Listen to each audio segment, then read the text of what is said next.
This is the Weekend Jazz Update with Yashanti Silva. On this week's episode of the Jazz Update, Phineas Newborn Jr., his biography and best hits. Phineas Newborn Jr. was a jazz pianist that hailed from Tennessee. He was mainly inspired by the styles of Bud Powell, Art Tatum and Oscar Peterson. In time, Phineas went on to rank among some of the most prodigious pianists in jazz. His performances took him from solo works to orchestral piano performances in clubs, concerts and international tours. In his early years, he would tour and perform in local clubs with his family members, mainly R&B music.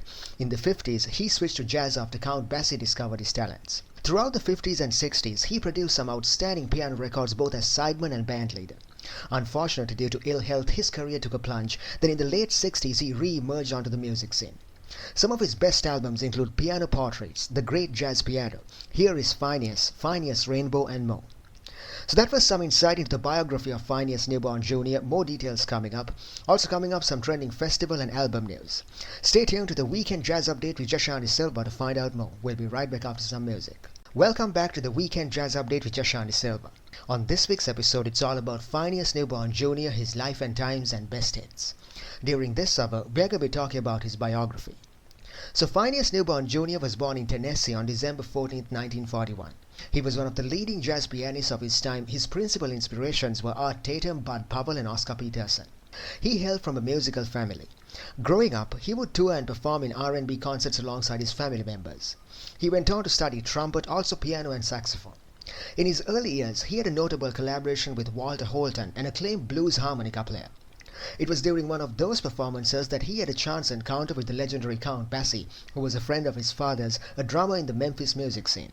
Count Basie immediately spotted Phineas' technique and talent at improvising and began mentoring him in the art of jazz piano. Also in the 50s, he had a stint with Lionel Hampton's band. He played the piano for them. In 1956, he moved to New York City. The same year, he recorded his first album as leader of an orchestra. He'd also tour and perform a lot at the time. In 1958, he toured Stockholm and Rome. In 1960, he recorded a series of albums for the Contemporary label. The album saw him performing in trio settings on piano. Some of his best albums included Piano Portraits, The Great Jazz Piano, Here is Phineas, Phineas Rainbow and more. In his prime, he was one of the best jazz pianists of his day and age. Critics have ranked him as being up there with the likes of Bud Powell and Art Tatum. Around that time, his health began to decline and he had to leave the music scene for a while until he recuperated. Then in 1970, he made a comeback. He died in 1989 in Tennessee, leaving behind a legacy as one of the greatest jazz pianists in history. Many of his albums went on to become classic piano albums, and his playing has been ranked with that of the best. So that was a quick insight into the biography of Phineas Newborn Jr. and this is the Weekend Jazz Update with Yashanti Silva. We are going for a short break. We'll be right back after that. Here's Phineas Newborn Jr. with Cheryl.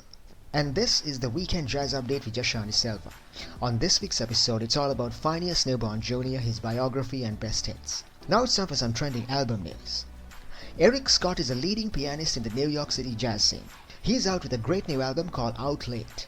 The essence of this album is the late-night jazz music scene in New York City. The album went up for release on May 16th. He's collaborating with trumpeter Nicholas Payton, tenor saxophonist Eric Alexander, bassist Peter Washington, and drummer Joe Farnsworth on the tracks. Reed says every music scene has a vibe of its own. For instance, the night music scene in Paris or Los Angeles is different than the night music scene in New York City. It's that unique essence of the late-night jazz scene in New York City that's the focus of this album. Also, there's an emphasis on the musicians themselves, the hours they spend behind the scenes practicing, all the way to their group chemistry and lifelong relationships. All this is illustrated in this vibrant album. Also, the album shares Eric Reed's own story through the music, how he started out, to finding his jazz roots, to becoming a nationally renowned pianist. His collaborations with his bandmates also go back a long way, and this album also celebrates that camaraderie. The album covers the shared passion for music that spans over 3 decades of music performed together. Some of the tracks from the album: Glow, Shadowboxing, Out Late and more. The album's up for grabs on all music streaming platforms. So that was some trending album news on the Weekend Jazz Update with Yashanti Silva. We're going for a short break. We'll be right back after that. When we come back, we're going to be talking about some of Phineas Newborn Jr.'s best albums of all time. Stay tuned. This is the Weekend Jazz Update with Yashanti Silva. On this week's episode, it's all about Phineas Newborn Jr., his life and times and best hits. During this hour, we're going to be talking about some of his best albums of all time. Here's a quick recap of what's coming up. The first one's called Here is Phineas, released in 1956. This was Phineas' debut album. This album introduced Phineas to the world as a great improviser and technician on the piano. Many critics compared his playing style to that of Bud Powell and Art Tatum. Some highlights from the album: I'm Beginning to See the Light, Afternoon in Paris, also one of his own compositions, Newport Blues. Another album called The Great Jazz Piano of Phineas Newborn Jr. released in 1963. Joining him on the album was Leroy Vinnegar on bass and Milt Turner on drums. The album opens up with the great bebop track, a tribute to Bud Powell. A song called Celia, the original essence of the Bud Powell track, is maintained, but nevertheless Phineas covers it with his characteristic energy and harmonic depth. Another song by Bobby Timmons, this one's a sparkling take on a soulful jazz classic. There's also some of his own compositions like Theme for Bessie. The album went on to become a hit album in Phineas' compilation. Another album called Piano Portraits released in 1959. This album is all about infusing new meaning into existing classics, like painting a portrait of a picture. He plays very warmly and with an impressionistic touch. His performances are very subtle and deeply emotional. And welcome back to the Weekend Jazz Update with Jashani Silva. On this week's episode, Phineas Newborn Jr., his biography and best hits. During this hour, we're going to be talking about some of his best albums of all time.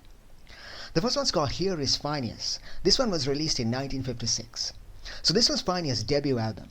With this album came a plethora of revelations about the new and emerging Phineas. He was a great improviser, a gifted technician, and one with a great sense of rhythm. Newman's playing style was compared to a mix of Bud Powell's and Art Tatum styles. He's got some great solos on songs like I'm Beginning to See the Light. There's a great blues track, a song that he composed himself, called Newport Blues. On All the Things, we see his incredible range and harmony. A very elegantly played out song. Also, he has a lovely cover of a John Lewis hit called Afternoon in Paris. What's really amazing about him is his expressiveness on the piano, how he makes it speak volumes through the music. There's a great dance track called Celia, a great toe-tapping rhythm-filled song. When this album came out, many people were astounded at the skill with which he played on the keyboard, his harmonic mastery, technical prowess and improvisational skills. A dazzling debut album by an up-and-coming pianist. Another album called The Great Jazz Piano of Phineas Newborn Jr. released in 1963. This one's another great album showcasing his vast creativity and technique on the keys. The album has all the elements of the virtuosity that went on to make Phineas a star in later years. Joining him on the album were two other jazz legends, Leroy Vinnegar on bass and Milt Turner on drums. The album opens up with a great bebop track, a tribute to Bud Powell. A song called Celia. The original essence of the Bud Powell track is maintained, but nevertheless Phineas covers it with his characteristic energy and harmonic depth. Bebop songs are full of rapid-paced melodies, and Phineas excelled in that era. Another song by Bobby Timmons, this one's a sparkling take on a soulful jazz classic. He covers Duke Ellington's Prelude to a Kiss with a lot of emotional depth and tenderness. There's also some of his own compositions. The first one's called Theme for Bessie. This one's a tribute to the Count Basie Orchestra. The song is all about technical elements like phrasing and groove. The album went on to become a hit album in Phineas' compilation. It had all the elements of his playing, his inventiveness, unpredictability, a snapshot of Newborn at his peak. Critics have said of the album that it was jazz piano at its best, mingling great emotional depth with technical prowess ahead of its time. Another album called Piano Portraits. This one was released in 1959. On this one, he plays very warmly and with an impressionistic touch. There's a lot of instances of his technical brilliance here on points like melodic lines and rhythmic patterns. His performances are very subtle and deeply emotional. So the name of the album is derived from the way he infuses new meaning, new life into familiar classics.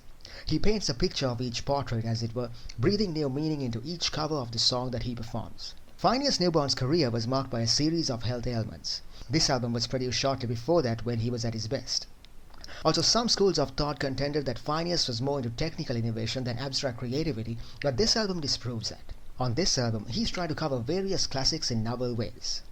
So that was some insight into some of Phineas Newborn Jr.'s best albums of all time, and this is the Weekend Jazz Update with Jashani Silva. We'll be right back after some music, and this is the Weekend Jazz Update with Jashani Silva.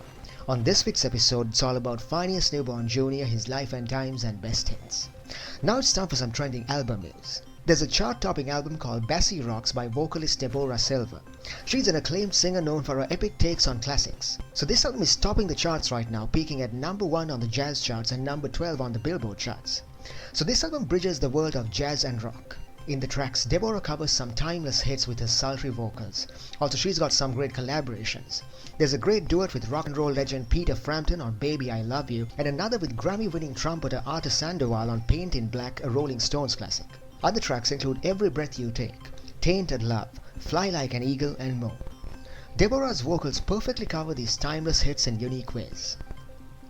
There's a star-studded setlist. Guest artists on the album include Grammy-winning guitarist Bill Frisell, New York legend trombone shorty, Grammy-winning jazz vocalist Kurt Elling, and saxophonist and NEA jazz master George Coleman. For more information, please visit deborahsilvermusic.com. So that was some trending album news on the Weekend Jazz Update with Jashan Silva. We're going for a short break. We'll be right back after that. When we come back, we're going to be talking about more of Phineas Newborn Jr.'s best albums of all time. Stay tuned.